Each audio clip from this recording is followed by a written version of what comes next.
안녕하세요. 저는 40대 초반 여자입니다. 어쩌다 보니 제가 이곳에 사연을 신청하게 되는 날도 오네요. 결혼을 한 지 5년 만에 이혼을 했어요. 그동안 크고 작은 일들이 있었지만 사회생활이라는 이유 하나만으로 지금까지 이해하면서 살아왔었지만 이번만큼은 도저히 용서를 할 수가 없었습니다. 남편의 직업은 정형외과 의사로 남들에게는 존경받는 대상이자 언제나 한결같이 자상한 사람으로 각인이 되어 있습니다. 하지만 제가 알고 있는 남편의 모습은 정반대되는 사람이었어요. 처음부터 그런 건 아니었지만 저에게 익숙해져서 그런 건지 어느 순간부터 함부로 대하기 시작했어요.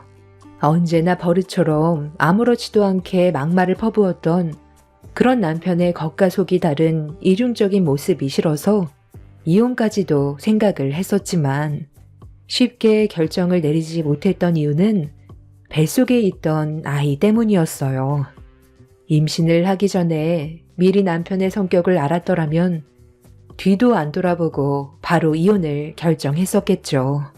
임신 전에는 그래도 남편과의 관계가 그렇게 나쁜 편은 아니었지만 임신 초기부터 시작된 입덧과 집안 관리를 못한다는 문제들로 인해 스트레스를 받아 하더니 임신하는 기간 내내 저에게 평생 지울 수 없는 상처의 기억을 남겨주었어요. 그리고 이런 부부관계가 출산 이후에도 계속 이어졌고 남편과의 갈등 때문에 이런 결혼 생활을 계속해서 유지해야 하나 싶었어요. 사는 게 힘들어 그만 포기하고 싶어도 아이가 눈에 밟혀 참고 또 참아가면서 최대한 좋게 풀어가려고 정말 많은 노력을 했는데도 좀처럼 관계 회복이 되지 않게 되자 힘겹게 버티며 살아가던 결혼 생활 5년 만에 제 입에서 이혼이라는 말이 입 밖으로 나왔습니다.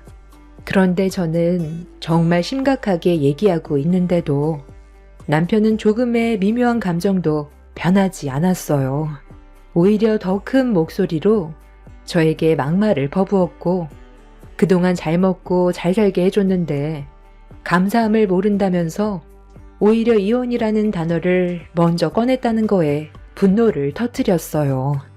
자기 잘못을 되돌아보기는커녕 오히려 제 탓으로 돌리고 있었습니다. 당신은 내가 뭘 그렇게 잘못을 했다고 결혼하는 내내 나한테 상처만 주는 거야. 나는 지금까지 최선을 다하며 살아왔었어. 그런데 이게 왜 내 탓이야? 당신이 원해서 아이를 가지게 된 거고 임신하는 기간 동안 힘들게 입덧하면서 내 몸 하나 버티기 힘든데도 당신 퇴근하면 밥 한 끼 제대로 차려주고 싶어서 움직이기 힘든 몸 겨우 일으켜 집 앞에서 대령했어. 내 지인들이 뭐라고 하는 줄 알아? 임신하는 기간에 입덧했을 때 냉장고 문 여는 것조차 곤욕이라 집에서 음식은 아예 만들어 먹을 수가 없어서 남편들이 집 밖에서 밥 먹고 들어온다는데 당신은 그런 거 하나 배려해주지 않았잖아. 밖에서 힘들게 일하고 들어왔는데 입덧하는 거나 봐야 하고 그것도 모자라 끼니도 제대로 얻어먹지 못한다면서 오히려 나한테 상처되는 막말을 아무렇지 않게 뱉어댔잖아. 그럼 내가 내 집에 들어와서까지 눈치 보면서 밖에서 밥까지 먹고 와야 했다는 거야? 나는 그런 대접받으려고 당신과 결혼한 거 아니거든? 내 결혼 생활은 당신이 임신했어도 항상 밝은 모습을 원했었고 입덧을 했어도 내 앞에서는 언제나 한결같은 모습으로 나를 맞아주는 그런 것들을 상상하면서 결혼 생활을 꿈꿔왔었어. 밖에서도 하루 온종일 병자들 보고 집에 들어왔는데 집에서까지 변기통 붙잡고 오바이트 하면서 단정치 못한 모습으로 화장까지 안 한 그런 모습을 내가 왜 봐야 했냐는 거야. 어느 정도 눈치를 줬으면 저가에 가 있던가. 굳이 버티고 서 있어서 사람 힘들게 만들었어야 했어? 융통성 없는 당신 때문에 내가 임신하는 기간 내내 얼마나 힘들었었는데. 그리고 집에서 육아 말고 하는 것도 없으면서 뭐가 그리 힘들다고 맨날 불만투성이야? 밖에서 환자 한번 상대해 볼래? 놓친 애들 한번 들어오면 말귀도 못 알아먹어서 하는 얘기 또 반복하고 무슨 질문은 또 그리 많은지 별것도 아닌 질병에 엄살도 엄청 많아서 노인네 한번 들어왔다 나가면 내가 진이 다 빠질 정도라고. 약이라도 처방해 주는 대로 먹으면 좀 좋아? 그 약은 무슨 약인지 물어보고 위장장애 있다면서 사람 미쳐버리게 만드는데 그런 노인네 환자들 받고 싶지 않은 내 입장 당신이 아냐고. 그렇게 힘든 하루를 보내고 집에 들어왔는데 당신이 오바이트 하고 있어봐. 그 모습을 보면 내가 병원에서 퇴근을 한 건지 헷갈릴 정도로 일의 연장선이 된 기분이야. 임신 그거 남들 다 아는 거 가지고 엄청 호들갑 떨고 내가 변했다는 둥 쓸데없는 말로 사람 미쳐버리게 만들었으면 이제는 이혼하자고 먹여주고 재워주고 했더니 감사한 줄 모르는 거지. 나랑 이혼할 생각이면 냉전 한 푼 받지 않고 너 혼자 맨몸으로 나가. 그럼 받아줄게. 그게 아니라면 그냥 입 다물고 애나 보면서 집안일이나 하고 살아. 네가 해야 될 일도 귀찮아하면 되겠어? 잘난 남편과 결혼 생활하는 게 쉬운 줄 알았냐고. 다른 집안 마누라들은 의사 남편 얻었다고 하면 간이며 쓸개며 다 빼줄 정도로 내조를 해주는데 당신이 나랑 결혼해서 그동안 해준 게 뭐야? 기본적으로 해야 되는 가사일 말고 나한테 개인적으로 해준 게 뭐냐고. 애 본다는 핑계로 지금까지 아무것도 한 게 없잖아. 그동안 노력한 거에 대해서는 전혀 고맙게 생각하지 않는 그런 남편한테 너무 서운해 그날 정말 많은 눈물을 흘렸어요. 이제 막 4살밖에 안 된 제 아이가 무슨 잘못이고 이런 불행한 삶을 남편 때문에 저와 제 아들이 겪어야 하는 건지 이해가 되지 않았어요. 집안의 가장이라면서 본인이 꾸린 가정에 대한 책임감보다 자신을 한탄하기만 하면서 열심히 살려고 하는 저에게 온갖 막말을 쏟아내는 남편이 너무 싫게 다가왔었고 이혼을 해야겠다는 마음이 더욱더 확고해졌었어요. 제가 이혼을 결정하게 된 순간부터 확고하게 의사표현을 하기 시작하면서부터 남편의 행동에도 더 많은 변화가 찾아왔습니다. 저에게 금전적인 지원을 일절 해주지 않았어요. 앞으로 저 혼자 벌어먹고 살라면서 냉전 한 푼 주지 않았습니다. 제가 배가 불렀다며 삶에 궁핍해져 봐야 남편에 대한 소중함을 알 거라고 되려 저에게 더 큰 상처를 주었어요. 그런 남편이 너무 실망스러워 일절 손을 벌리지 않고 저 혼자 생활비를 벌었어요. 남편 없이도 잘 살아갈 수 있다는 걸 보여주고 싶었고 남편이 유치하게 나오는 만큼 저 또한 더 이상 좋게 대해줄 수 있는 사람이 아니라 판단해 집안일도 저와 제 아이 것만 하면서 남편과 관련이 있는 건 일절 손도 안 대고 관심조차 가지지 않았어요. 이런 생활이 지속이 되기 시작하면서 오히려 남편이 불편함을 느끼기 시작했는지 퇴근하자마자 집에 들어와서는 서류 봉투를 저에게 집어 던지더니 저와 이혼을 결정했다면서 자기 집에서 나가라고 소리를 질렀어요. 그리고 집에 있던 물건들을 전부 다 때려 부수기 시작했죠.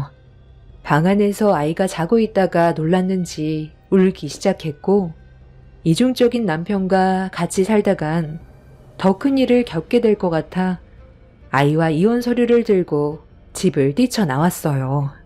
남편은 조만간 따로 연락을 하겠다면서 그때 이혼 서류 들고 나오라며 제 짐들을 전부 집 밖으로 집어 던져버렸습니다.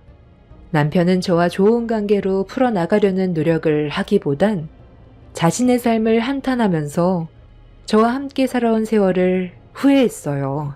저와 함께 행복하게 살고 싶다고 했던 남편이 이제는 저를 집 밖으로 내치고 이혼하자면서 서류를 제 얼굴에 던질 정도로 변해버린 모습이 저를 너무 힘들게 만들었어요.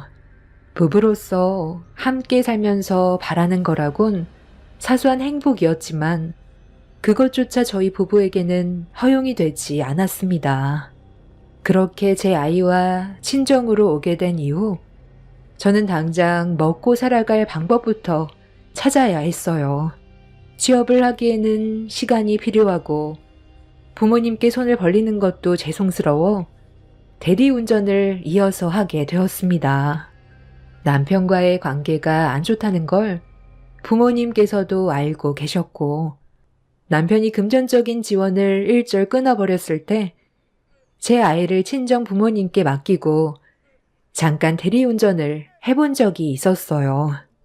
부모님은 대리운전이 위험할 것 같다면서 금전적인 도움을 주겠다고 했지만 저희 집안 사정 뻔히 알고 있고 부모님 건강도 많이 안 좋으셔서 병원 치료비도 많이 나오시는데 저로 인해 부담을 드리고 싶지 않아 저녁에 대리운전을 배우게 되었습니다.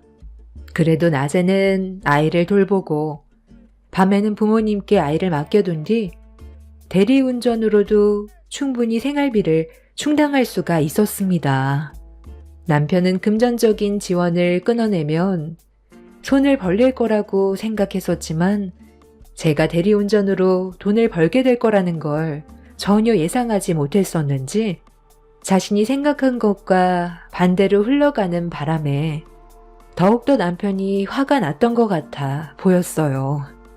그래서 이혼 서류를 집어 던졌고 저를 집 밖으로 내쳤었겠죠. 그렇게 남편과 저는 이혼을 준비하기 위해 며칠 뒤 저녁에 다시 만나게 되었는데 저에게 한다는 말이 위자료를 일체 줄 수 없다는 말을 꺼내길래 너무 황당해 결국 화를 냈었습니다. 이혼 위자료를 줄 수 없다니. 내가 일방적으로 당했는데 그게 지금 할 말이야? 당신 때문에 나랑 이제 4살밖에 안 된 주한이가 얼마나 힘들어졌는지 알아? 그건 내 알 바 아니지. 당신은 그게 문제야. 자기만 손해보고 힘들다고 생각하는 그게 문제라고. 언제까지 남 탓만 하면서 살 건데? 내 입장에 대해서 조금도 생각해주지 않았으면서 지금 사태에 대해 당신은 잘못이 없다고? 아직도 사태 파악이 안 돼? 내가 금전적인 지원을 끊었을 때 당신이 어떻게 행동을 했어야 돼? 어떻게 해서든 나와의 관계를 풀어갈 생각을 해야지. 애를 장모님한테 맡기고 대리운전을 뛰어? 내가 너한테 대리운전하라고 시켰어? 미안하다고 먼저 고개 숙이면서 들어왔으면 내가 이혼 서류 던지는 일도 없었겠지. 무릎 꿇고 싹싹 빌었으면 생활비는 다시 주려고 했었는데 너까지 꽤 나를 이겨먹겠다고 대리운전을 했다는 거에 내가 얼마나 화가 났었는지 알아? 그게 당신 자신만 생각한다는 거야. 만약 내가 아는 사람들이 당신이 대리운전 뛰는 걸 봤다고 생각해봐. 당신이 운전하던 그 차가 내가 알던 지인의 차였다면 나를 어떤 시선으로 볼 것 같아? 그런 건 전혀 생각하지 않고 내가 생활비 끊었다는 거에 화가 나서 운전도 못하는 게 밖에 나가서 대리운전을 해? 그런데도 잘못이 없고 위자료를 달라는 말이 나와? 한 푼도 줄 수 없으니까 꿈도 꾸지 마. 내가 그런 거 생각 안 해봤을 것 같아? 오죽했으면 거동도 불편한 우리 엄마한테 주한이를 맡기고 대리운전까지 했을지 생각은 해봤어? 당신한테 아이를 봐서라도 생활비만큼은 달라고 했는데 끝까지 내 말 무시하고 한 푼도 주지 않았잖아. 나를 위해서가 아니라 당신 아이를 위해서 달라고 부탁까지 했는데도 내 말 무시하기만 했으면서 왜 모든 걸 내 탓으로만 돌리는 건데 처음엔 나도 너무 상처를 받아서 홧김에 당신과 관련된 일들 일절 도와주지 않다가 그래도 밖에서 일하는데 사람들에게 안 좋은 이미지로 보이는 거 내 얼굴에 침 뱉기나 다름없어서 셔츠도 다려주고 당신이 원하는 패턴대로 묵묵히 해줬는데 결국 돌아오는 건 이런 거였고 당신은 조금의 노력조차 하지 않았잖아. 나랑 예전처럼 좋은 관계로 돌아가고 싶은 마음도 없으니까 이혼 서류 던진 거 아니야? 도대체 왜 이렇게까지 하는 건지 정말 모르겠어. 나랑 주한이를 싫어하는 이유가 뭔데? 설마 나 말고 다른 여자 생기기라도 한 거야? 그래서 내가 질린 거니? 임신하기 전에는 우리 관계 좋았었는데 임신하고부터 갑자기 태도가 변하더니 예전으로 돌아오지 않고 있잖아. 당신은 나를 사랑하긴 했던 거야? 나를 위해서 위자료를 달라는 거 아니야. 주한이를 위해서 달라는 거고 당신이 아빠니까 마지막까지 책임을 지라는 거야. 그것만 해주면 원하는 대로 이혼해 줄게. 남편은 제 말을 듣고 있다가 앞에 있던 물컵을 들어 제 얼굴에 뿌려 버렸어요. 카페 안에 있던 많은 사람들이 저와 남편을 보며 웅성거리고 있었고 남편은 저한테 1,000원짜리 한 장 줄 수 없다면서 자리를 박차고 먼저 일어나 카페를 나갔어요. 온몸이 젖어버린 상태로 그 자리에서 오열을 했어요. 한참 동안 자리에서 일어나지 못한 채 눈물을 흘리면서 남편이 얼굴에 뿌린 물을 휴지로 닦고 있는데 시모에게 전화가 왔어요.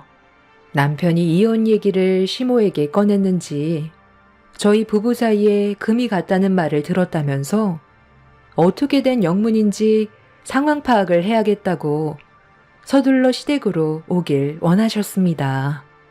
더는 남편과 좋은 관계를 유지하기에는 제가 받은 상처가 너무 컸었기 때문에 이혼에 대한 마음이 확고해졌고 시댁에 발을 들였을 때 시부모님께 그동안에 있었던 일에 대해 전부 설명을 드렸습니다. 시부는 둘이 좋아서 결혼하겠다고 할 땐 언제고 이제 와서 이혼이냐며 화를 내셨어요. 저에게 이혼 서류를 던진 남편은 전화기가 꺼져 있었고 시모는 핸드폰을 내려놓으면서 앞으로 어떻게 할 건지 생각을 물어보셨습니다. 당연히 이혼에 대한 얘기를 꺼내면서 아이 문제에 대해서도 설명을 드렸어요. 그러니까 내 아들이 갑자기 변해서 이혼을 결정하기로 했는데 위자료는 주지 못하겠다며 난리를 쳤다고? 아니, 무슨 이유 때문인지 정말 알지 못하는 거야? 네, 정말 모르겠어요. 임신했을 때부터 갑자기 변하기 시작했는데 관계 회복을 해보려고 지금까지 정말 많이 노력했지만 달라지는 건 전혀 없었어요. 이유라도 알면 좋을 텐데 저에 대한 일상적인 불만뿐이지 결정적으로 무엇 때문에 이혼을 하려는 건지에 대해서는 아직까지 속마음을 꺼내놓고 있지 않아요. 에휴, 사람이 갑자기 변했다는 건 뭐겠어? 그놈이 바람을 피우고 있다는 거잖아. 딱 보면 모르겠어. 임신을 했을 때부터 변했다면서. 그럼 그 말이 무슨 뜻이야? 며느리가 임신하는 기간 동안에 밖에서 다른 여자들 끼고 놀았다는 소리잖아. 아무 이유 없이 사람이 변하지는 않거든. 그놈이 만약 바람을 피우고 있다면 내가 가만두지 않으마. 자식 새끼까지 만들어 놓고 다른 여자와 놀아나고 있어? 그놈 뒷조사 좀 해봐야겠다. 내 자식이라도 잘못된 건 바로 잡아야지. 아유, 당신은 제발 가만히 좀 있어. 혼자서 북치고 장구치고 다 하고 있네. 내 아들이 바람을 피웠다면 며느리가 몰랐겠소? 남자들은 칠칠 맞아서 증거물들을 흘리고 다닌다는 거 누구보다 당신이 더 잘 알 텐데. 나 몰래 바람 피우다가 걸린 게 몇 번째인지 당신도 알지? 내 아들이 정신 나갔다고 똑같은 길을 걷고 있겠어? 그동안 내 눈에 피눈물 흘린 게 몇 번인데 그래도 데리고 사는 건 어차피 이 나이에 이혼해봤자 꼴사납고 내 아들 체면 생각해서 여태까지 참고 있었던 거야. 당신 바람 피우는 거 내 눈에 직접 띄기만 해봐. 그땐 정말 가만두지 않을 거야. 일단 며느리 너는 좀 더 기다려 보거라. 내 아들이 왜 이혼을 재촉하는지 내가 좀 더 알아보도록 하마. 서로 각자의 길을 가게 된다면 우리 손자 앞날이 걱정돼서 내 품 안에 키우고 싶지만 그건 네가 원하지 않을 테니 위자료는 섭섭지 않게 챙겨주도록 할 테니 너무 걱정하지 말고 일단 좀 기다려봐라. 나도 너무 갑작스럽게 통보를 받아서 처음엔 내가 잘못 들었나 했는데 이렇게까지 너희들이 심각해져 있을지 정말 몰랐다. 그래도 시부모님이 남편의 편이 아닌 제 편에 서줬다는 것만도 마음의 위로를 많이 받을 수 있었어요. 시부모님은 남편의 행동에 대해 이해를 하지 못하고 있었습니다. 시모는 당장에 생활비가 없다는 걸 아시곤 저에게 돈봉투를 챙겨 제 가방에 넣어 주셨어요. 보통이라면 괜찮다며 받지 않았겠지만 이번에는 상황이 너무 안 좋았었기 때문에 시모가 주는 돈을 거절할 수가 없었습니다. 제 아이를 위해서라도 한 푼이라도 받아야만 했어요. 그렇게 시댁에서 한참 동안 시부모와 대화를 끝낸 뒤 다시 친정으로 돌아왔고 한 푼이라도 더 벌기 위해 대리운전은 멈추지 않고 계속했어요. 남편과 이혼을 하게 된다 해도 소송으로 가게 되면 길어질 수 있기 때문에 혹시 모를 일을 대비해 돈을 악착같이 모아두어야만 했습니다. 그렇게 남편과 연락 끊고 지낸 지 일주일 정도 지났을 때 생전 전화 한 통 없더니 늦은 저녁 할 말이 있다면서 갑자기 전화를 했어요. 저와 이혼 문제로 심각하게 의논해야 될 일이 있다면서 남편이 문자로 찍어준 곳으로 와달라고 하길래 하루빨리 정리하는 게 좋을 것 같아 약속 장소로 나가게 되었습니다. 그렇게 도착한 뒤 남편한테 전화를 했는데 남편이 술이 꽤 취해서는 술집에서 걸어 나오고 있더라고요. 그리고 뒤이어 몇 명의 남자들이 남편의 뒤를 따라 제 앞으로 걸어왔어요. 그 모습을 보면서 상황 파악을 하고 있는데 남편이 대학 동문 모임이라면서 친구들과 어깨동무를 하더니 저를 손으로 가리키면서 아직 법적으로 아내인 저에게 자기가 콜한 대리운전기사라며 저에게 차키를 던졌어요. 분명 할 말이 있다고 해서 불러놓고 아내를 대리운전기사라며 소개한 남편의 행동에 화가 치밀어 올랐습니다. 내가 너랑 무슨 말을 더 하겠어? 대리비라도 아끼려고 너를 부른 건데 불만 있어? 우리 아직 법적으로 부부니까 이런 걸로 대리비 줄일 필요도 없잖아. 지금 나랑 뭐 하자는 거야? 우리 관계에 대해서 진지하게 할 말이 있다며 일주일 만에 연락해놓고 대리비 아끼려고 나를 부른 거라고? 그러니까 그 말은 나랑 할 말도 없는데 거짓말로 나를 여기까지 불렀다는 거네? 그것도 대학 동문 모임 자리에서 아직 법적으로 아내인 나를 대리기사라고 소개를 해? 우리가 부부야? 너만 그렇게 생각하는 거지. 나는 지금까지 그렇게 생각해 본 적 단 한 번도 없었는데? 너는 그냥 우리 집 식모일 뿐이지. 내 아내는 아니지. 야, 너 술 너무 많이 마신 거 아니야? 아, 그만 좀 해라.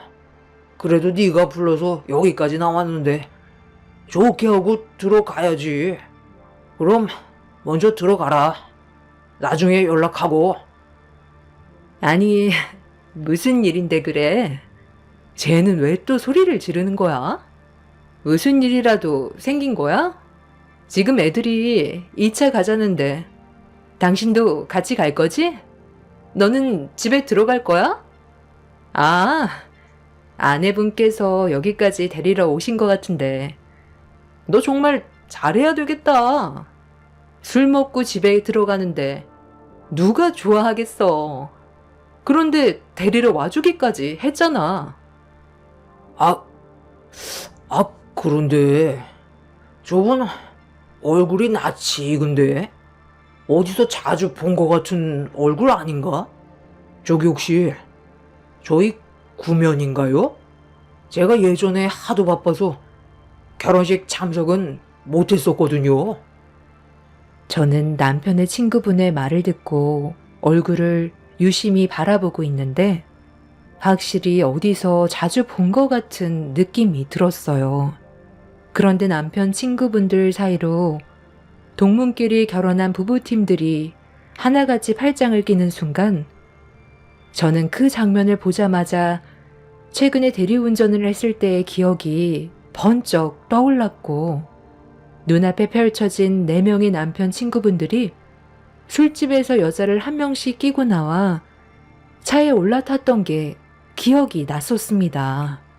그때의 일이 생생하게 떠올랐던 건 한 남자분 차가 카니발이었는데 한꺼번에 4명의 남자와 4명의 여자가 차에 올라탔고 그중 한 남자가 저에게 쪽지 하나를 건네 줬었거든요. 주소가 적힌 쪽지를 내비에 찍고 도착을 했는데 그곳은 호텔이었어요. 그 사람들이 어떻게 살던 그건 상관이 없었지만 눈앞에 펼쳐진 남편 친구분들 사이에 팔짱을 끼고 있던 건 그때 그 여자들이 아닌 아내분들이었습니다. 그 여자들은 그런 사실을 전혀 알지 못하는 듯한 얼굴로 동장들끼리 2차까지 가기로 했다면서 상당히 들떠있는 모습을 볼 수 있었어요. 4명의 남자들은 동문 여자와 결혼을 해서 가정을 꾸린 사람들이었는데 그때 제가 봤던 건 다른 여자들과 호텔에 들어가는 모습을 봤었죠. 그때의 기억이 떠오르게 되자 너무 놀란 나머지 딸꾹질까지 하게 되었고 4명의 남편 친구분들을 보면서 당황해하고 있는데 도둑이 제발 저린다고 그중 한 명이 갑자기 저에게 따로 할 말이 있다면서 한쪽 구석으로 불렀어요. 그리곤 저에게 정말 어이없는 행동을 하더군요. 지갑에서 10만 원짜리 수표 5장을 건네줬습니다. 지금 뭐 하시는 거예요? 왜 저한테 이 돈을 주시는 거죠? 설마 지금 그때의 일들에 대해 눈 감아달라고 이러시는 거예요? 이 돈 받고 입 다물라는 거네요? 저기 재수씨, 세상에 몰라 뵀습니다. 그게 아니라요. 지금 동문 모임에 왔고 한창 분위기 좋은데 재수씨가 입 한번 잘못 눌렸다간 우리 모두 모가지라고요. 모르시는 거 아니잖아요. 이 비밀 지켜주신다면 제가 비밀 하나 알려드릴게요. 2분 이혼한다면서요. 벌써 어떤 상황인지 전부 다 들었어요. 지금 제 아내가 임신 7주 차거든요. 둘째 임신 중이라 안정을 취해야 될 시점인데 여기서 문제가 터지면 유산을 하게 될 수도 있는 거잖아요. 어차피 재수씨 집안은 무너졌는데 저희 가정은 지금 정말 잘 지내고 있거든요. 이거 받으세요. 저번에 친구 부탁으로 한번 가봤는데 여기 가보시면 그동안 몰랐던 사실을 알게 될 거예요. 저 정말 큰 비밀 하나 알려드리는 거예요. 제 인생이 무너져 내리는 거 원치 않거든요. 재수 씨가 우리 가족을 건드릴 이유는 없잖아요. 저는 지금 재수 씨한테 법적으로 유리할 수 있게 도와주는 거라고요. 저는 제 가족을 지키고 싶거든요. 그때의 일은 실수였고 재수 씨는 그냥 대리운전을 하러 나온 거잖아요. 그러니 더는 아무 말도 하지 마세요. 남편 친구는 지갑에 있던 쪽지 하나를 저에게 건네줬어요. 그리고 남편 친구분들은 제가 그때의 일을 발설할까봐 거의 엎드리다시피 굽신거리며 아내분들의 눈치를 보면서 사정을 했어요. 그렇게 서둘러 자리를 피했고 남편과 저는 그 자리에 단둘이 남아 있었죠. 남편은 집까지 운전해달라고 했지만 제 기분으로 남편과 한 차에 타고 싶지 않아 거절을 했어요. 남편은 저에게 화를 내더니 대리운전을 따로 불러 집으로 돌아갔고 저는 택시를 잡아 남편 친구분이 건네준 쪽지에 적힌 주소로 향해 움직였습니다. 그렇게 한참을 달려 도착을 하니 주택마을에 도착을 했어요. 꽤 큰 집이었고 주소가 일치하는 집을 바라보고 있는데 잠시 뒤 멀리에서 차 한 대가 가까이 오길래 몸을 급하게 숨겼습니다. 그런데 충격적이게도 그 차는 남편의 차였어요. 운전석에서 대리운전기사가 내렸고 뒷자리에서 남편이 비틀거리며 차에서 내렸습니다. 온몸에 식은땀과 소름이 돋기 시작하는데 차가 오는 소리에 거실불이 켜지더니 현관문을 열고 달려나온 한 여자가 남편에게 안겼습니다. 전혀 알지 못했던 상황을 두 눈으로 목격하게 된 터라 몸이 부들부들 떨리고 있었어요. 그런데 남편이 그 여자에게 애들은 자고 있냐며 건네는 한마디에 이성을 잃어버리게 되었고 남편과 그 여자의 머리채를 잡아 집 안으로 밀고 들어갔어요. 여자는 갑작스런 상황에 놀랐는지 비명을 지르자 한쪽 방에서 아이들의 울음소리가 들려왔습니다. 소리가 나는 방향으로 걸어가 방문을 열고 확인을 해보니 두 아이가 엄마를 찾으며 눈물을 흘리고 있었습니다. 충격적이게도 밖으로 나온 아이들은 얼굴이 똑같이 생긴 쌍둥이였고 남편은 갑자기 들이닥친 저 때문에 애들이 잠에서 깼다며 저에게 뺨을 퍼부었어요. 딱 봐도 그 아이들은 제 아들과 나이가 같거나 1살 정도 어린 애들이었습니다. 저를 무섭게 노려보던 여자는 누구냐면서 주거 침입죄로 당장 경찰에 신고하겠다며 소리를 질렀고 저에게 손찌검을 한 남편은 경찰 신고는 안 된다면서 말리는 사이 저는 시부에게 전화를 걸어 현재의 상황을 알리며 집 주소를 불렀어요. 그리고 제가 경찰에 직접 신고를 하게 되었죠. 결국 남편이 바람을 피워서 아이까지 낳게 됐다는 사실을 알게 된 시부모는 눈앞에 펼쳐진 광경을 보고 경악을 했고 남편은 아무 말도 하지 못하고 그 자리에서 서 있었습니다. 모든 상황을 알게 된 이후 왜 저에게 함부로 대했는지 이해가 되더라고요. 저와 만나면서도 다른 여자를 이미 만나고 있었고 그 여자가 임신까지 했는데 쌍둥이를 낳게 되었던 거죠.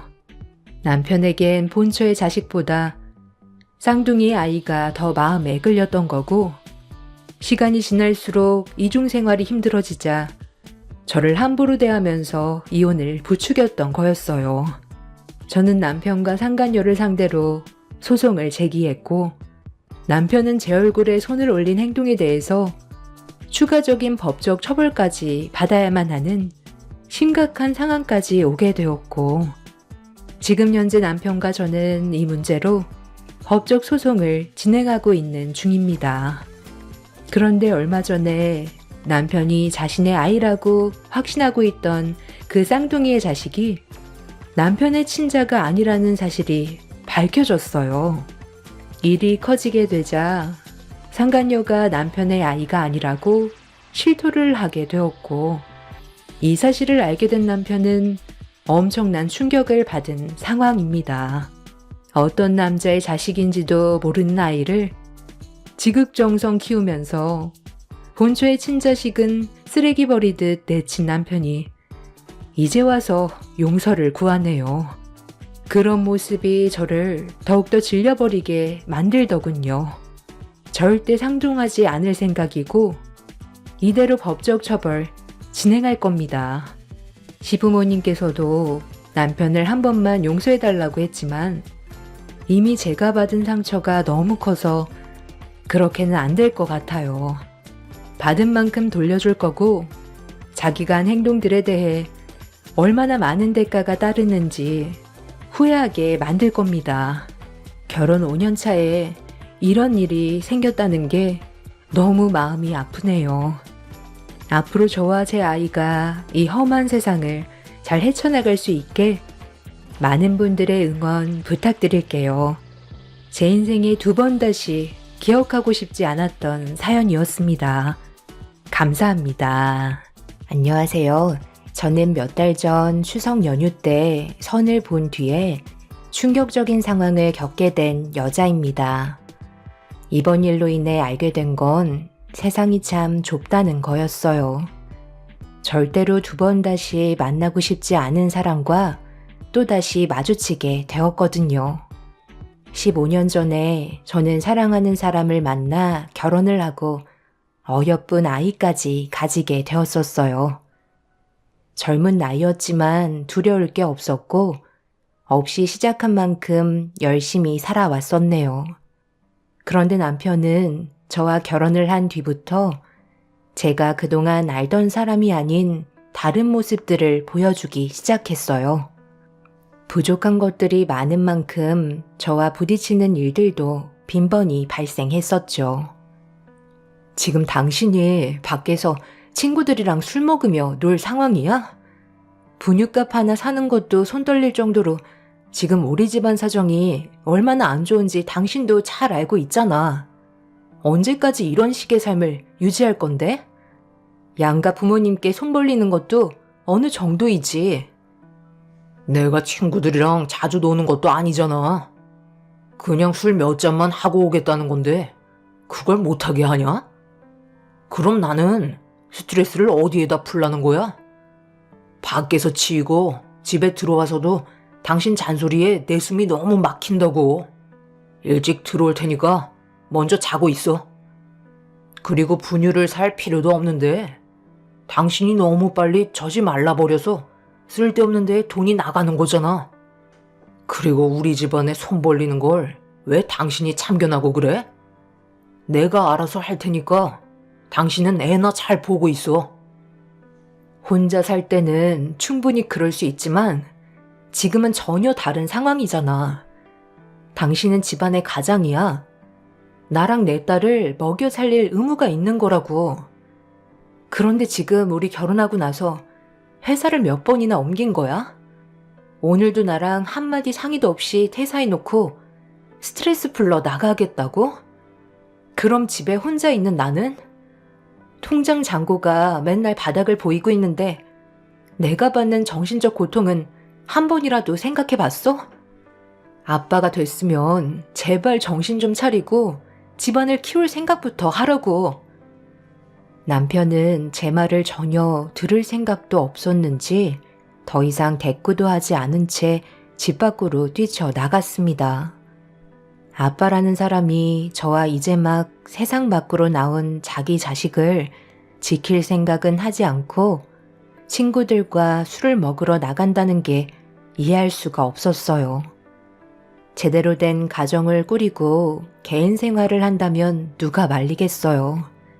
기본적인 것조차 하지 않는 남편의 무책임한 행동은 저에게 많은 실망감을 안겨주었고 결국 참아왔던 눈물과 후회가 밀려왔어요. 그리고 남편은 날이 가면 갈수록 자기 멋대로 하려는 행동이 말리면 말릴수록 점점 더 심해지기 시작했어요. 그래서 이 문제를 더 이상 참고 넘어가다간 저와 아이는 길바닥에 주저앉을 수도 있을지 모른다는 불안감 때문에 시모에게 제가 힘든 점을 얘기했어요. 둘이 좋다고 결혼할 때는 언제고? 이제 와서 힘들다고 투덜거리면 내가 도와주기라도 할 줄 알았어? 애까지 들쳐매고 여기까지 찾아와서 어쩌자는 건데? 돈을 보태주는 것도 하루 이틀이지. 나한테 돈을 맡겨놓은 것도 아니고 계속해서 도와달라고 하면 돈이 무한으로 나오니? 내가 그래서 뭐라고 그랬어? 충분히 여유 있을 때 결혼하라고 했었잖아? 어머님, 그 사람이 저한테 프로포즈할 때 그랬어요. 지금 당장은 많이 부족하지만 둘이 열심히 살다 보면 분명 자리 잡을 수 있는 날이 올 테고 앞으로 더욱더 좋아질 거라고 저에게 믿음을 줬었다고요. 그런데 그때 저에게 했던 말과 전혀 다른 모습을 보여주니까 저는 그게 답답할 뿐인 거예요. 어머님 손주랑 제가 힘들어하는데 이런 식으로 방치하실 건가요? 제발 그이가 정신 좀 차리고 가정에만 충실할 수 있도록 어머님이 도와주세요. 저희 사정 잘 아시잖아요. 대출 이자도 제때에 납부하지 못하고 카드값도 제대로 갚지 못하고 있는데 그 사람은 맨날 친구들과 술만 마시고 있다고요. 너희들이 선택한 길이니 나는 모르겠다. 차라리 너희 사돈어른께 도와달라고 하는 게 훨씬 더 빨리 처리되지 않겠니? 힘들게 시댁에 가서 도와달라고 시모에게 부탁을 했지만 전혀 대화가 통하지 않았어요. 저희 부모님께는 진작에 손을 벌렸었기 때문에 형편이 어려운 친정에 더는 피해를 주고 싶지 않았고 남편의 잘못된 행동을 저희 부모님이 감당해야 될 필요는 없다고 생각했었습니다. 시모가 금전적인 도움을 주지 않겠다며 몸을 돌리셨을 때 기분이 너무 좋지 않았었어요. 시모 아들이 집안의 가장 역할을 제대로 해내지 못하고 있는데 그에 따른 책임을 회피하는 게 저로서는 이해할 수가 없었어요. 옆에서 아무 말 없이 묵묵히 듣고 있던 시부도 도와달라고 부탁하는 저를 모른 척 하셨고 이렇게 사는 건 아니라고 생각돼 차라리 그냥 이혼하겠다며 시댁에서 나오게 되었네요. 시모는 아무리 개차반 아들이라도 없는 것보다 달고 사는 게 도움이 된다며 제가 선택한 걸 물으지 말라고 반품은 절대 받아줄 수 없다는 충격적인 말을 꺼내셨어요. 결국 아무것도 얻지 못하고 집으로 돌아와 졸려서 칭얼거리는 아이를 재운 뒤 이혼 서류를 테이블 위에 올려두고 남편이 들어올 때까지 기다렸어요. 차라리 저희 부모님의 도움을 받고 제가 일을 하는 게 나을 거라 생각했었어요. 남편과 함께 살면서 더 이상의 기대는 조금도 남아있지 않았어요. 제대로 좀 살아보겠다고 발버둥 치는 저와 다르게 남편은 술에 잔뜩 취해서는 집으로 들어왔었죠. 눈에 초점도 없고 대화해봤자 제가 얻을 수 있는 건 상처밖에 없을 것 같아 그냥 방으로 들어와 버렸네요. 그런데 남편이 테이블에 놓인 이혼 서류를 확인했는지 거실에서 큰 소리로 저를 부르기 시작했어요.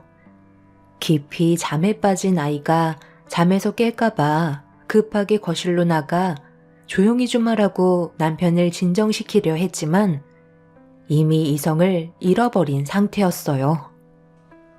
이혼 서류가 왜 여기에 있는 건데? 지금 나랑 끝내자는 거야? 우리 이제 막 시작했고 아직 자리 잡으려면 시간이 더 필요한 건데 그걸 못 참아서 이혼을 하자는 거야? 내가 받아주지 않을 거 당신이 알고 있잖아. 법적으로 소송 들어가면 어차피 당신이 패소하게 되어 있어. 가정을 부양하지 않는 당신과는 이혼이 성립된다고 그러던데? 벌써 그런 것까지 알아본 거야? 우리 아직 젊은 나이잖아. 시간적 여유가 많은 편인데 왜 이렇게 극단적인 선택을 하는 거야? 젊은 나이니까 흘러가는 대로 대충 살겠다는 거야? 그건 당신 혼자였을 때 얘기고 지금은 상황이 전혀 다르잖아.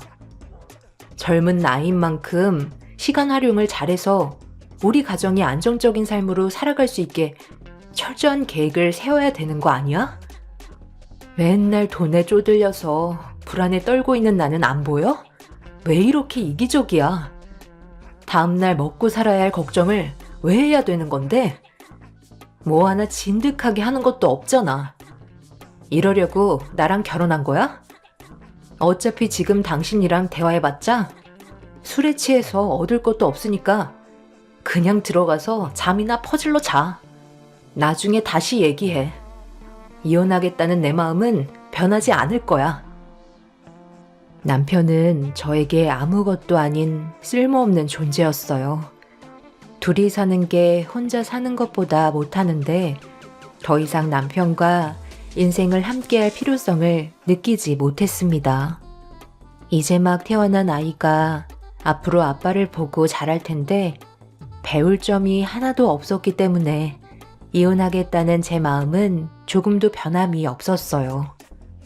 그렇게 아이 방에 들어와 놀라서 울고 있는 아이를 진정시키고 있었어요. 그런데 만취 상태였던 남편이 분노를 조절하지 못했고 잠겨있던 문을 강제로 열어 무섭게 화를 내기 시작했습니다.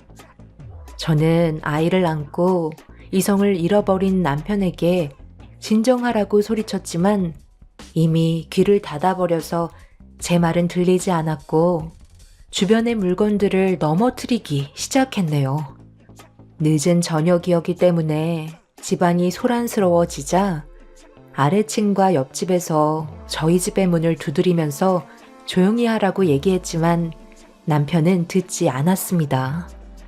이대론 정말 큰일 날지도 모른다는 불안한 마음 때문에 경찰에 신고를 하려고 핸드폰을 찾으려 아이를 안고 거실로 빠져나오려는 순간 남편 키보다 높은 책장을 강하게 넘어뜨렸고 책장이 뒤에서 저를 덮치면서 안고 있던 아이를 품에서 놓치면서 뒤에서 덮친 책장에 깔리고 말았습니다. 저도 순간적으로 기절을 했었는데 다시 정신을 차리고 눈을 떴을 때 제 옆에 있던 아이는 미동조차 없었네요. 비명을 지르면서 남편에게 저와 아이를 덮친 책장을 치워달라고 얘기했지만 도와주지 않은 채 밖으로 뛰쳐나가 버렸네요. 그리고 현관문 앞에 있던 주민들이 도와달라고 애원하는 목소리에 급하게 달려와 책장에서 저와 아이를 구출해 주었지만 문제는 아이가 조금도 움직이지 않고 있었어요.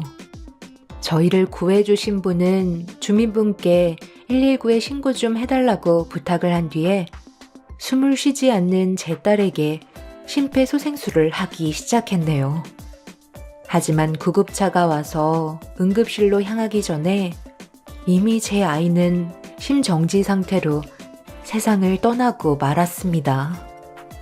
이 소식을 듣게 된 양가 부모님께서 병원으로 급하게 달려와 주셨지만 좋아질 수 있는 방법은 아무것도 얻을 수가 없었어요.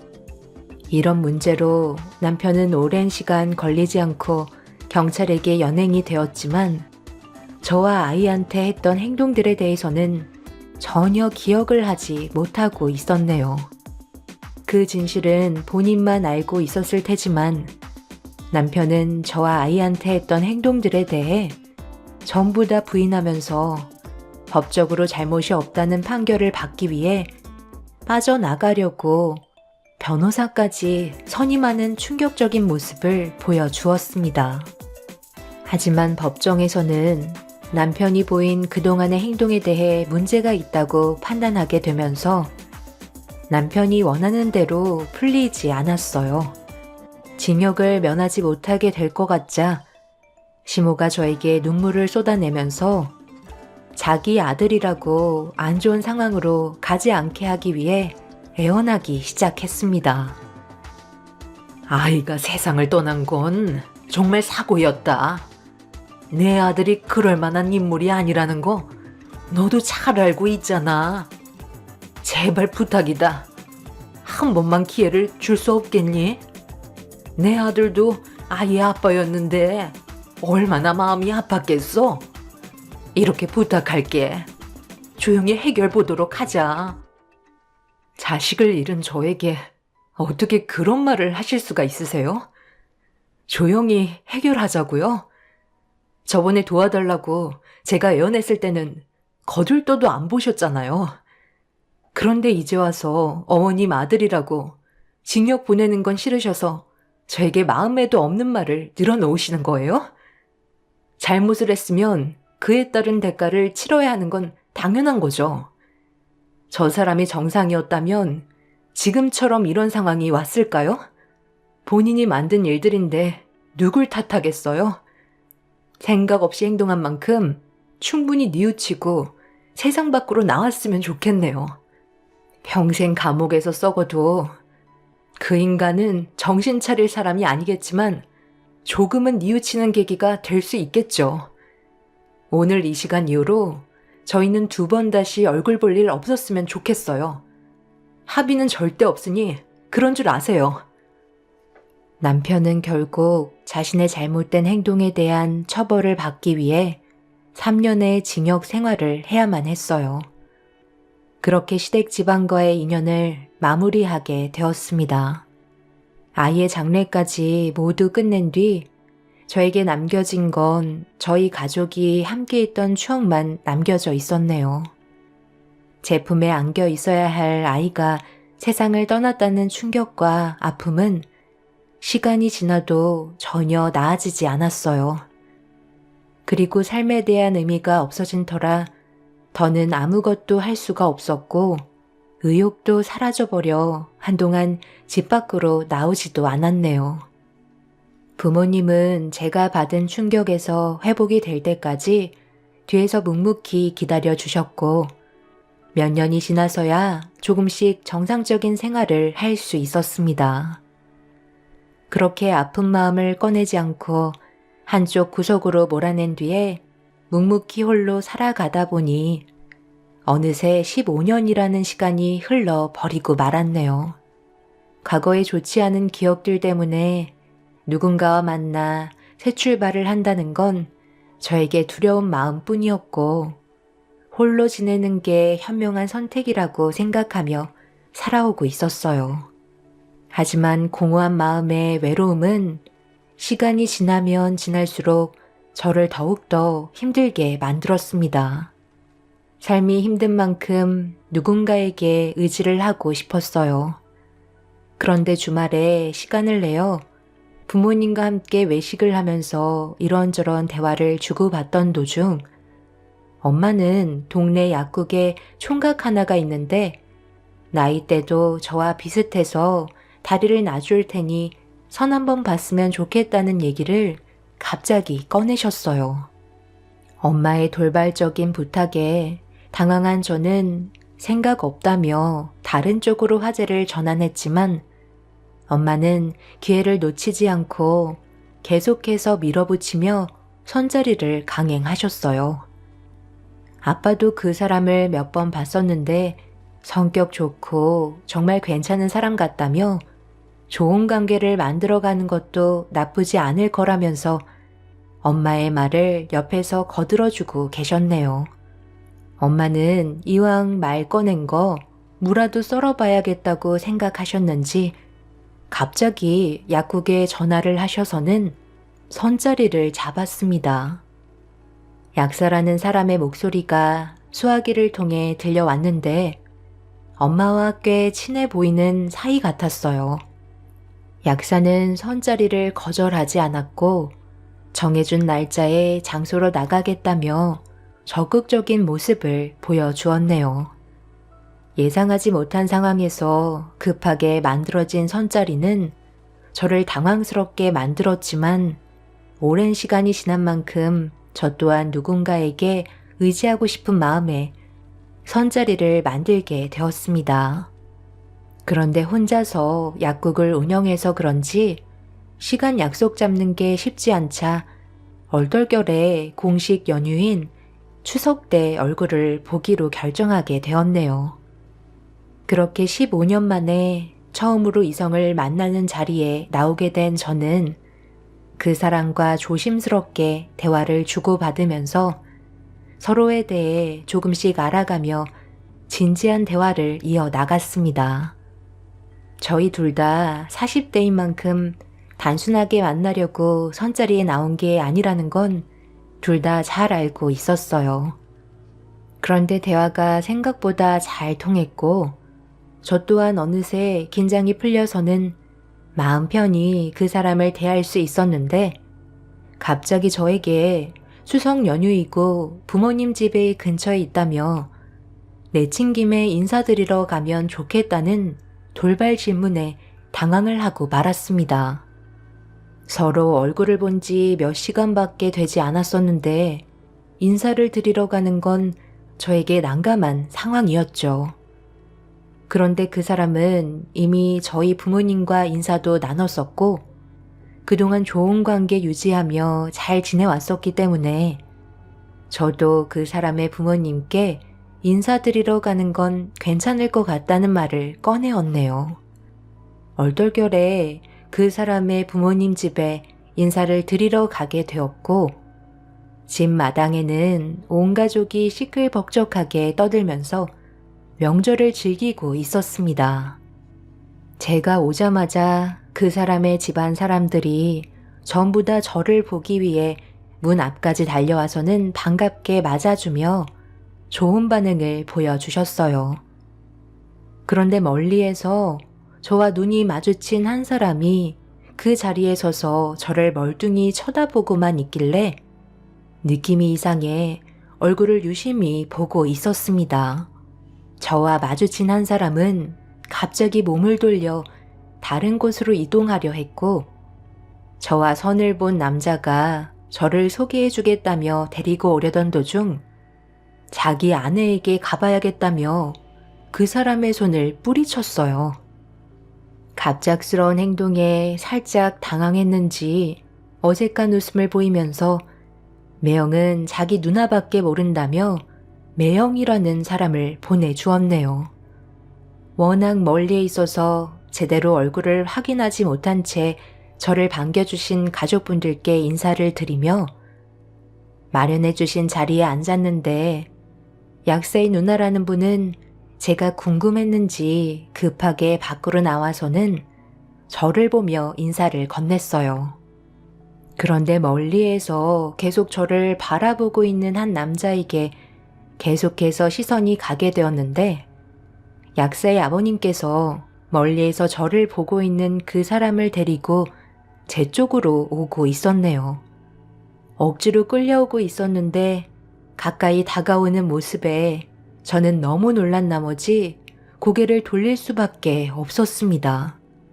제 앞으로 다가온 사람은 15년 전 제 아이를 세상 떠나게 만든 전 남편이었어요. 전혀 상상하지 못한 상황 때문에 어떻게 대처를 해야 할지 몰라 당황해하고 있는데 저에게 먼저 말을 붙여왔네요. 안녕하세요. 처음 뵙겠습니다.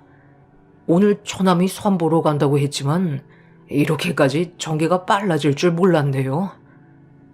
매형도 우리 누나 보자마자 첫눈에 반했다고 그날 바로 인사드리러 왔었잖아요. 그래서 지금까지 잘 살고 있는데 저라고 안 그럴 이유 있어요? 저도 선자리 봐준다고 하시길래 그냥 인사치레인 줄 알았는데 정말 이렇게 자리를 만들어 주실지 몰랐어요. 그런데 저는 이번 선자리에 나간 게 정말 잘 됐다고 생각해요. 경희 씨를 보자마자 첫눈에 반했다니까요. 그래서 처남은 결혼까지 생각하고 있는 거야? 너무 급하면 체하기 마련이지. 뭐든 천천히 결정하는 게 좋아. 그럼 매형은 우리 누나랑 급하게 결혼해서 후회하신다는 거예요? 저는 경희 씨한테 느끼는 감정이 솔직한 것 뿐이에요. 그래, 그건 나쁘지 않은데 뭐든 신중해서 나쁘지 않다는 거지. 내가 언제 천하무견을 반대한 적이 있었어? 경희 씨라고 했나요? 경희 씨는 좋으시겠어요? 조만간 약사인 남편을 두게 생겼네요. 미리 축하드리겠습니다.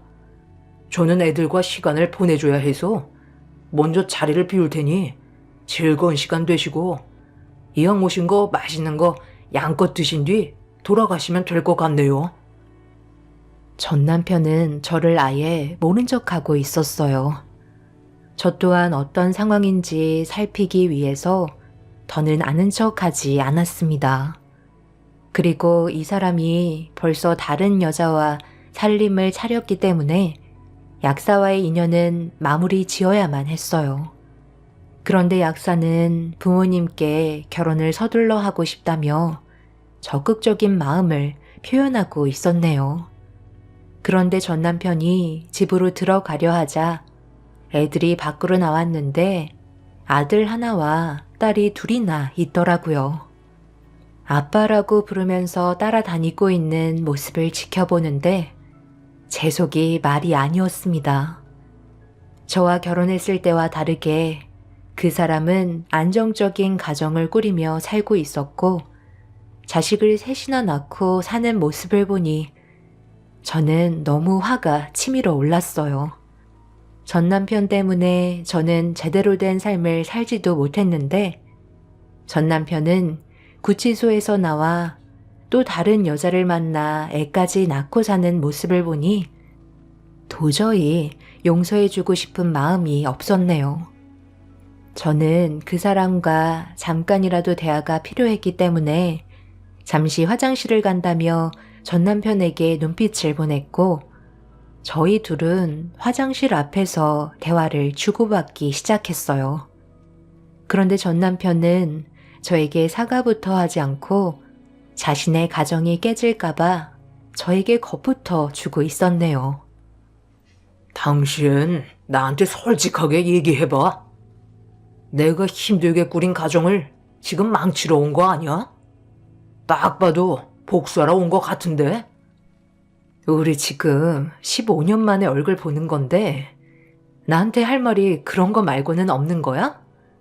내 얼굴 봤으면 과거에 당신이 나한테 했던 행동들 전부 사과부터 해야 되는 게 우선 아닌가? 나는 지금까지 이렇게 살고 있었는데 당신은 애도 셋이나 낳고 안정적인 가정을 꾸리면서 살고 있네. 세상 떠난 내 아이한테 미안하지 않아? 나는 아직까지 그때의 기억을 조금도 잊은 적 없이 살고 있었어. 술만 먹고 설치지만 않았어도 지금쯤 중학생이 되었을 거라고. 이렇게 살고 있는 모습을 보니 더 용서해주고 싶지가 않네.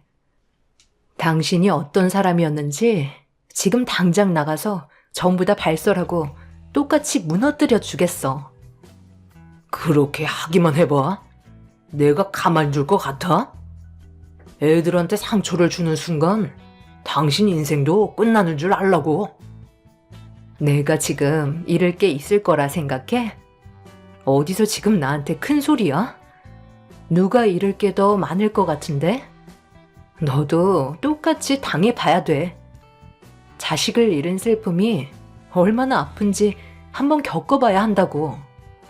그때는 못했으니까 지금의 삶은 후회하고 싶지 않아 열심히 살았나 본데 네가 어떻게 살고 있는지 전부 다 보게 됐으니 두 눈 뜨고 보고만 있을 순 없지. 구치소에서 나와서 나한테 찾아와 한 번이라도 진심으로 사과를 했다면 나는 그래도 당신에게 안 좋았던 감정 털어버리고 보내주려 했었어. 하지만 단 한 번도 나를 찾아오지 않았잖아? 시부모님은 잘 계시나? 당신 가정을 무너뜨리는데 와서 구경하라고 하셔야지. 일단 당신 아내부터 만나서 얘기 좀 해야겠네. 딱 봐도 엄청 순수해 보이고 아무것도 모르는 쑥맥 같더구만. 집안이 꽤 부유한 것 같은데 돈 보고 결혼을 계획했나 봐. 약사인 그 사람한테는 미안하지만 당신이 얼마나 나쁜 사람인지 아는 게 내가 도와주는 길인 것 같네. 그 사람한테 아무 말도 하지 마.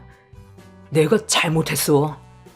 나는 지금 그 사람을 진심으로 사랑하고 있다고. 절대로 헤어지고 싶지 않아. 그러니 이제 그만 나를 놓아줬으면 좋겠어. 하라는 대로 전부 다 할 테니까 우리 가족만 건들지 말아줘. 내가 이렇게 무릎 꿇고 싹싹 빌 테니까 제발 한 번만 다시 생각해줘라. 뭐를 원해? 돈을 원하면 달라는 대로 줄게. 15년간 내가 겪어온 아픔을 돈으로 환산하겠다고? 그렇게나 주머니가 두둑한 거니? 그때는 집안의 가장에게 포기하고 개차반으로 살았으면서 재산 좀 많은 집안과 결혼했다고 돈으로 메꾸시겠다? 지금의 가정을 절대 놓치고 싶지 않나 봐. 내 딸이 당신의 무책임한 행동 때문에 세상을 떠났는데 그게 돈으로 환산이 될 것 같니? 나는 당신을 절대로 용서하지 않을 거야. 제가 밖으로 나가려 하자 남편은 저를 붙잡으며 눈물을 흘리면서 현재의 가정을 놓치고 싶어 하지 않았어요. 그리고 그 눈빛에 진심이 보였습니다. 15년 전에 제 인생을 망치고 딸의 인생을 앗아간 놈이 저에게 슬픈 표정을 보이는 게 더 역겨웠어요. 그래서 더는 그곳에 있고 싶지 않아 대충 상황을 정리한 뒤에 일단 집으로 돌아왔습니다. 선을 본 그 사람과는 더 이상의 인연을 만들지 않았지만 끊임없이 저에게 연락이 오고 있어요. 저에게 찾아온 복수의 기회를 어떻게 처리해야 할지 지금까지 고민을 하고 있는 중입니다. 부모님께도 이 사실을 알리지 않았어요. 분명 엄청난 상처와 아픔이 뒤따를 게 뻔한데 굳이 알릴 필요는 없다고 생각합니다. 전 남편은 제가 받아온 그동안의 세월에 대한 고통의 대가로 5억을 주겠다며 돈으로 제 입을 막으려 하고 있어요. 하지만 저는 아직까지 그렇다 할 답변을 주지 않고 있는 중입니다. 이 사실을 시부모님까지 알게 되면서 시모까지 저에게 따로 찾아와서는 전 남편이 주는 5억을 받고 조용히 사라졌으면 좋겠다고 간절히 부탁을 하고 있네요. 저에게 그런 큰 돈을 줄 만큼 그 집안이 잘 사는지 그건 잘 모르겠지만 전 남편의 행동을 보면 지금의 가정은 절대로 깨고 싶지 않다는 의지가 확실하게 보이긴 하네요. 제가 어떻게 처신하면 좋을까요? 그 집안을 무너뜨려야 제 속이 후련할까요? 세상 떠난 딸이 오늘따라 너무 보고 싶네요. 여러분들의 현명한 의견 기다리겠습니다. 감사합니다.